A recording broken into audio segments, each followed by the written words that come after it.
Good morning all. Today we are going to discuss about anaerobic culture methods. So in the previous classes we have discussed various different methods coming under anaerobic cultivation. Aerobic culture methods we have discussed, such as street culture, lawn culture, stalk culture, stab culture, pot plate method, etc. So today we are going to discuss about anaerobic culture methods. These anaerobic organisms are etiological agents or causative agents of serious infections in human and have been documented to be the major causative agent of otitis media, orodental infections, puerperal sepsis, lung abscess and intra-abdominal sepsis. And the culture and isolation of these organisms are not so much easy because of their fastidious nature. Their recovery in the microbiology laboratory requires properly collected and transported samples for isolation. The fact that anaerobic infections are normally polymicrobial, which means more than one type of microbes are involved in anaerobic infections, which makes their recovery in the cultures difficult, as clinical samples are processed routinely for aerobic bacteria and not for anaerobes. And the main principle coming under this anaerobic culture methods are reducing the oxygen content of the culture medium and removing any oxygen already present in the system to create anaerobiosis, because oxygen is ubiquitous in nature. It is spread everywhere in the air.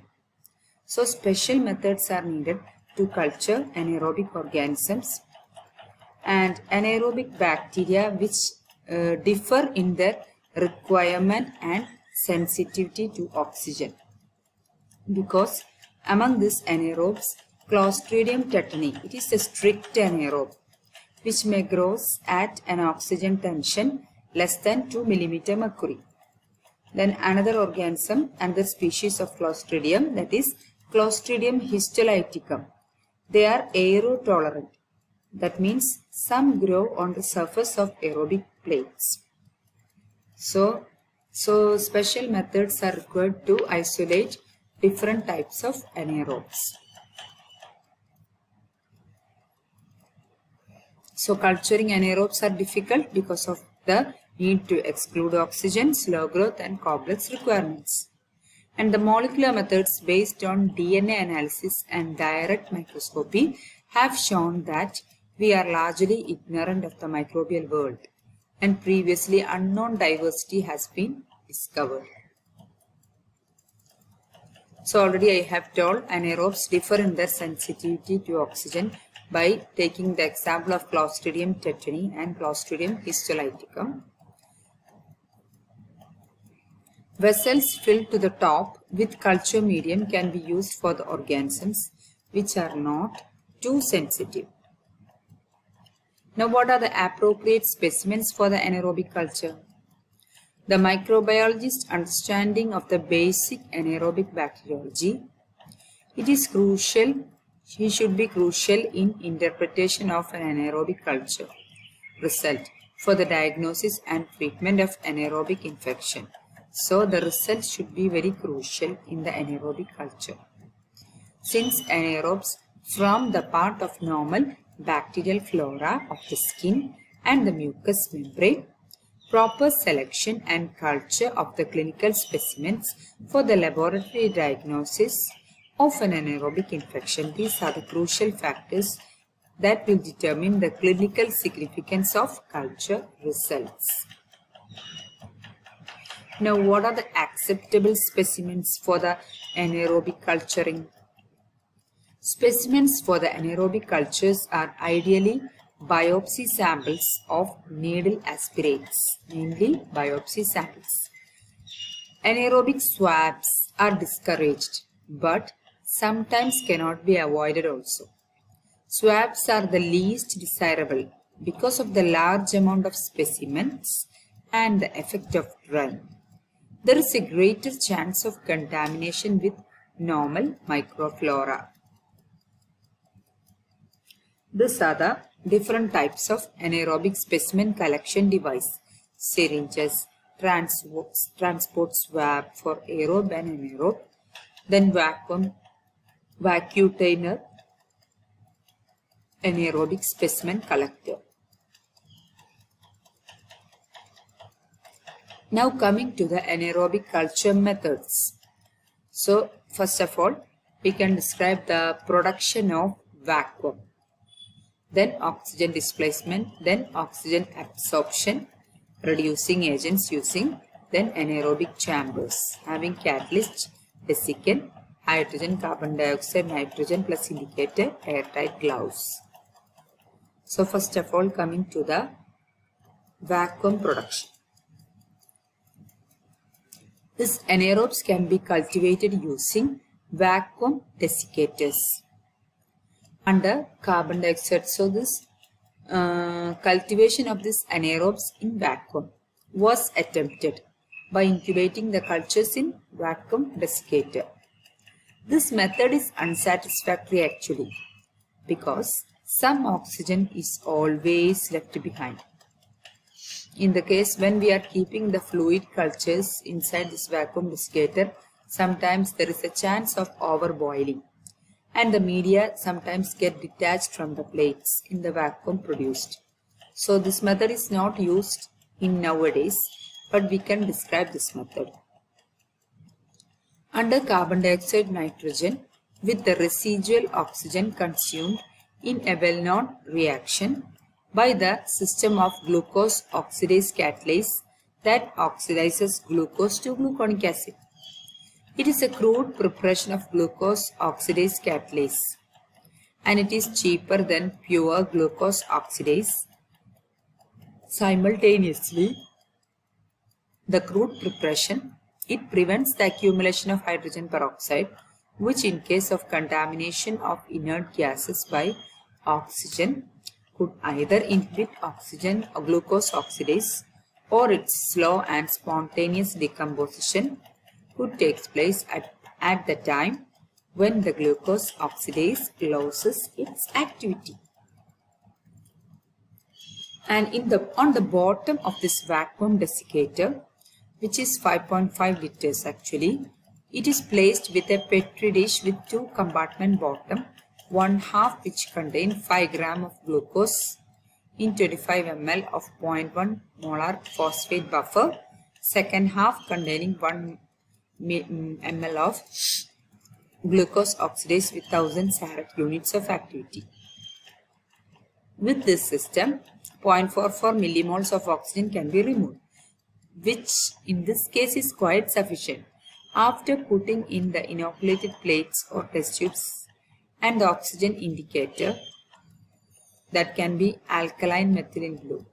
The lid is closed with wax and the desiccator is evacuated for about 5 mm of mercury, and it is filled with now 2000 cc of 5% carbon dioxide, 95% nitrogen.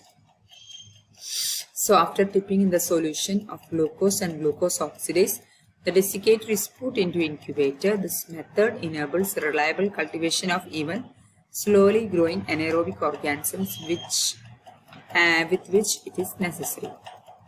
So this method is not commonly used now. This is the picture of vacuum desiccator. Next is about displacement of oxygen. So this oxygen can be displaced with other gases such as hydrogen, nitrogen, helium or carbon dioxide in sometimes employed. So this method produces anaerobiosis. Among this method, one of the first method is Macintosh Fields anaerobic jar. It is an instrument which is used in the production of anaerobic environment. The method of anaerobiosis, as others, it is used to culture bacteria which die or fail to grow in presence of oxygen.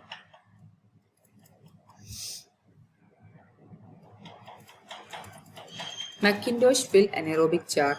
It is an instrument used in the microbiology laboratory for the generation of anaerobic conditions to culture obligate anaerobes. So the obligate anaerobes can be cultivated using this method, such as Clostridium species. Anaerobiosis obtained by Macintosh and Field's anaerobic jar. It is one of the excellent and most widely used method for anaerobiosis, but it requires costly special apparatus and vacuum pump. The availability of the gas supply is another major drawback of this system, and now it is replaced by more convenient gas pack system. This is the Macintosh-filled anaerobic jar, and this is the mixture of the gases which may enter. Then pressure gauge. Then this is the vacuum pump. It's a clamp. Palladium catalyst is this, and inoculated culture plates, etc. The jar is about 20 to 12.5 inches and is made up of a metal. Its parts are as follows. The body is made up of a metal, and the lid also. The metal can be placed in an airtight fashion. The screw going through curved metal strip is secure and hold the lid in place. A thermometer, it is used to measure the internal temperature, and a pressure gauge is present to measure the internal pressure. Another side tube for the evacuation and introduction of the gases to a gas cylinder or a vacuum pump. A wire cage hanging from the lid to hold a catalyst that makes hydrogen peroxide to react to oxygen without the need of any ignition source. Next is about principle. The Macintosh and Field's anaerobic jar, which works on the principle of evacuation and replacement, where the air inside the chamber is evacuated and it is replaced with mixture of gases, that is consisting of 5% carbon dioxide and 10% hydrogen and 85% nitrogen. And it is practically impossible to evacuate all the air. So some amount of oxygen will still be left behind. The residual oxygen which left behind is converted to water using this spongy palladium or platinum catalyst. The catalyst which may act as a catalyzing agent, causing slow combination of hydrogen and oxygen to form water. And the reduced methylene blue is generally used as an indicator. Mixture of sodium hydroxide, methylene blue and glucose, that is reduced methylene blue. It becomes colorless. So it becomes colorless anaerobically, but it regains blue color on exposure to oxygen. So this is used as an indicator, reduced methylene blue. Now the procedure. Keep the inoculated culture plates inside the jar along with an indicator. Screw tight the lid, close the inlet and connect the outlet tube to a vacuum pump. At least 3/4 of the air of the jar can be removed. Note the pressure on the vacuum gauge, and when the pressure is reduced to 100 mm mercury, that is 6 mm below atmospheric, tightly close the outlet tab. Connect the inlet tab to a hydrogen supply, then open it. The hydrogen is passed through a small wash bottle. Bring the reduced pressure up to 760 mm mercury by monitoring on the vacuum gauge as 0. Switch on the electric terminals for heating the palladinized crystal. When the room temperature catalyst is used, heating is not required. This catalyst helps the combination of hydrogen and residual oxygen to form